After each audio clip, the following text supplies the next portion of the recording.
লেবু গাছ কীভাবে রোপণ করবেন জানতে হলে পুরো ভিডিও দেখতে হবে, সাথে থাকেন। এই যে আমি একটা গর্ত করলাম, এটা প্রায় 1 হাত গভীর করে একটা গর্ত করলাম বড় করে। এখানে আমি প্রায় শুকনা গোবর 15 থেকে 20 কেজি দিয়েছি। আমি এখন সার দিব। এই সার দেওয়ার পরে আমি কিছু মাটি দিয়ে মিক্সার করে দেব। আমরা মানুষ কিন্তু দৈনিক 3 বার খাবার খাই, আর গাছ রোপণ করার সময় আমাদের খাবার দেওয়া হয় না, যার কারণে গাছের বৃদ্ধি হয় না। এই যে আমি এখন গাছ রোপণ করতেছি, এটা হচ্ছে সিলেটের ঐতিহ্যবাহী মিষ্টি জারা লেবু। তারপরে রোপণ করার পরে অবশ্যই আপনাকে যে কাজটা করতে হবে সেটা পানি দিতে হবে, পর্যাপ্ত পানি দেওয়া লাগবে।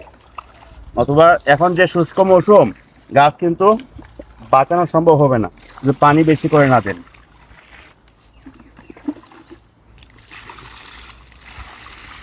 আশা করি এটা এইভাবে আপনি যখন গাছ রোপণ করবেন অবশ্যই আপনার গাছটি সুন্দর হবে, সতেজ হবে এবং অতি সহজে বৃদ্ধি হবে।